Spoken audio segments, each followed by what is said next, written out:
Pemirsa, apa kabar? Mari kita ikuti Warta Berita PTS tanggal 8 Agustus.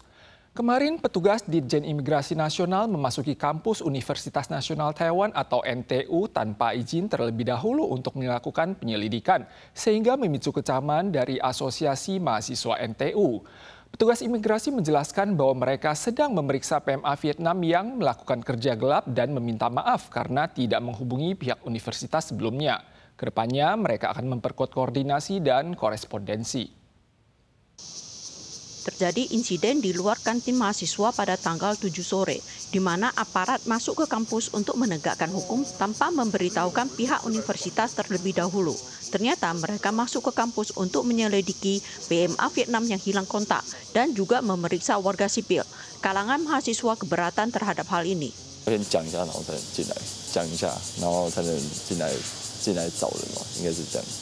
民属的话，那他们是不是应该也要建立一套就是相应的制度，那来去维系学生以及同学们的安全？ Ditjen Imigrasi menyatakan pada tanggal 7, tim khusus Taipei bekerja sama dengan Inspektur MOL mendatangi kantin mahasiswa di NTU untuk memeriksa dan menemukan satu PMA Vietnam kaburan yang melakukan kerja gelap karena tidak menghubungi pihak kampus terlebih dahulu. Hal ini memicu kekhawatiran di kampus. NTU menyatakan bahwa Ditjen Imigrasi menyelidiki PMA ilegal bukan mahasiswa atau staf pengajar. Namun proses investigasi telah menimbulkan gangguan bagi mahasiswa. Kedepannya setiap penindakan di kampus harap diberitahukan dulu kepada pihak kampus. Depresi tropis di sekitar perairan Guam pagi ini telah berkembang menjadi taifun skala ringan bernama Modul. Badan Cuaca Pusat menyatakan bahwa dampaknya terhadap Taiwan masih dipengaruhi sejumlah variabel. Namun dilihat dari arah pergerakannya, taifun ini diperkirakan akan mendekati Taiwan mulai Selasa depan.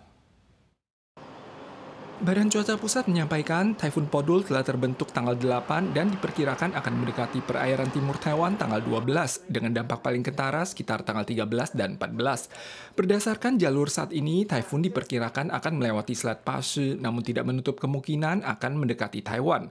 Perkembangan selanjutnya masih perlu dipantau secara ketat. Pakar meteorologi menganalisis, setelah taifun Podul beranjak, tekanan tinggi Samudra Pasifik akan terus menyelimuti Taiwan, sehingga tidak akan dipengaruhi lagi oleh sabuk depresi tropis berskala besar, dan kondisi akan beralih menjadi pola cuaca musim panas seperti sedia kala. Tarif resiprokal sebesar 20% yang mulai berlaku pada waktu Taiwan kemarin berimbas pada seluruh sektor, terutama industri plastik, peralatan mesin, pertanian, dan perikanan, khususnya produk anggrek dan ikan mahi-mahi. Sebanyak 42.000 karyawan diperkirakan beresiko mengalami pemotongan gaji dan pengangguran. Total kerugian industri melampaui 1,6%. Bahan baku plastik dipanaskan lalu dicetak. Kemudian pekerja mulai merakitnya. Setelah selesai hari ini, pesanan suku cadang mobil ini akan dikirim ke produsen hilir keesokan harinya. Tarif resiprokal AS resmi diberlakukan pada tanggal 7 Agustus. Khawatir akan muncul lagi berbagai variabel, produsen pun mempercepat pengiriman. 他的一个认证就要好几年，他不可能去买别的东西啊，所以当他找到别的的时候，你未来20年都不要玩了。 Pelaku usaha dilanda dilema. Tidak hanya produk plastik, semua barang ekspor ke Amerika akan dikenakan tarif 20%. Mereka lebih mencemaskan syarat negosiasi pemerintah yang mencakup kompromi di sektor otomotif dapat menyebabkan terpuruknya industri. Bagi UKM, upaya relokasi pabrik guna menghindari tarif malah jauh lebih sulit lagi. Bukan hanya satu industri saja yang terdampak. Ekspor anggrek Taiwan diperkirakan mencapai 6,1 miliar dolar pada tahun 2024. Saat ini pelaku usaha sudah mengambil ancang-ancang terburuk, yakni menanggung biaya tarif bersama pelanggan di Amerika yang berarti tidak ada laba sama sekali.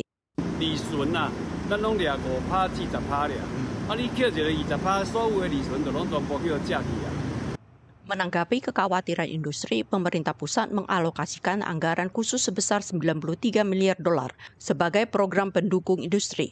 Pengajuannya terbuka mulai hari ini.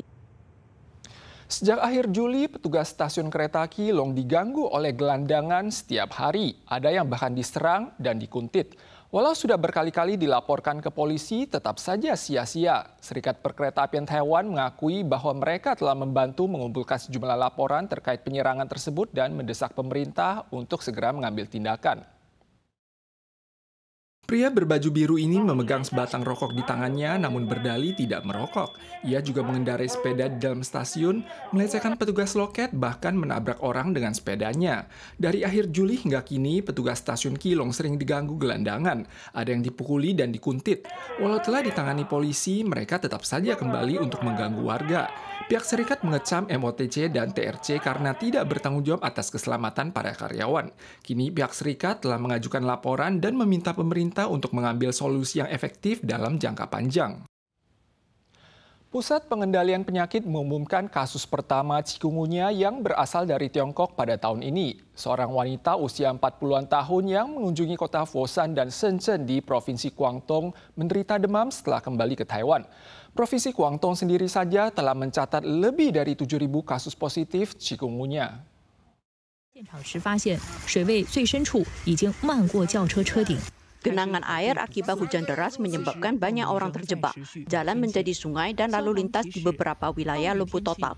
Bencana ini terjadi di Provinsi Guangdong, Tiongkok. Hujan deras berkelanjutan di Guangdong memicu banjir dan longsor sejak Agustus. Kota-kota seperti Guangzhou, Foshan, dan Huizhou terdampak parah, serta genangan air memicu perkembangbiakan nyamuk. China is a huge country.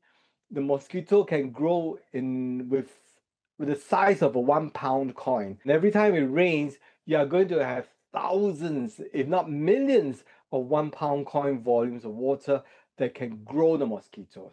Wabah chikungunya mulai menyebar di Guangdong, Tiongkok sejak Juni dan lebih dari 7.000 kasus tercatat di Foshan. CDC Amerika telah mengeluarkan peringatan perjalanan. Sementara itu data ECDC mencatat 240.000 kasus positif dan 90 kasus kematian global pada 2025. Gejalanya meliputi demam, nyeri sendi, sakit kepala, dan ruam kulit. The real driver of outbreaks like chikungunya and all that are travelers. The reason is because not everyone who gets infected with chikungunya virus would develop symptoms. So you could still be very well, but you're carrying the virus.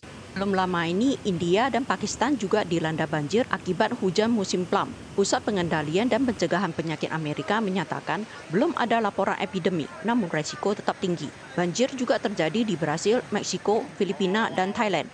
Wisatawan yang berkunjung ke sana disarankan untuk lebih waspada. Pemirsa sekalian, sekian Warta Berita dari PTS. Berikutnya, mari kita saksikan singa barbari di Republik Ceko. Kita susul lagi di lain kesempatan. Sampai jumpa.